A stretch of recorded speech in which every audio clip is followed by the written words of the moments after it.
So hello everyone, welcome to the quick MCQ series. मेरा नाम सौरभ है और आप सबके सामने एक क्वेश्चन लेके आया हूँ। फाइनेंशियल मैनेजमेंट के ऊपर क्वेश्चन है।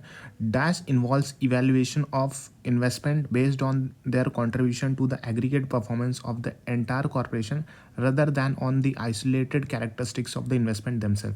तो यहाँ पे आपको बताना है कि कौन सा ऐसा डिसीजन होता है जो इन्वॉल्व होता है evaluation of what investment based on their contribution to the aggregate performance of the entire corporation. Entire corporation के एग्रीगेट परफॉर्मेंस के ऊपर बेस्ड रहता है rather than on isolated characteristics of investment themself. So यहाँ पे 4 option दिए गए हैं: dividend decision, portfolio decision, financing decision and last वाला ऑप्शन है इन्वेस्टमेंट डिसीजन। तो सही उत्तर यहाँ पे आएगा पोर्टफोलियो डिसीजन। तो अगर हम बात करते हैं की decision following with in the scope of financial strategy, 4 decision होते हैं। एक होता है फाइनेंसिंग डिसीजन, एक होता है इन्वेस्टमेंट डिसीजन, एक होता है डिविडेंड डिसीजन और एक होता है पोर्टफोलियो डिसीजन। तो सबसे पहली बात जो सही उत्तर है उसके बारे में पढ़ लेते हैं, पोर्टफोलियो डिसीजन। तो ये डिसीजन जो होते हैं वो इन्वॉल्व इवैल्यूएशन ऑफ इन्वेस्टमेंट। यहाँ पे इन्वेस्टमेंट का इवैल्यूएशन होता है based on their contribution to the aggregate performance of the entire corporation rather than the isolated characteristics of the investment themselves.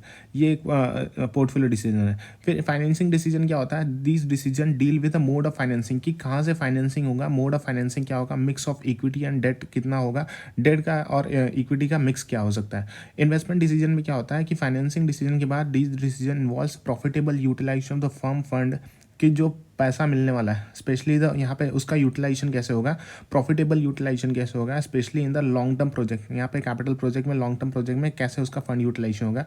Since the future benefit associated with such project, जो भी future benefit है जो associated है, are not known with certainty. Certainty से हमें पता नहीं होता कि उसका फ्यूचर बेनिफिट क्या होगा। Investment decision necessary involve risk.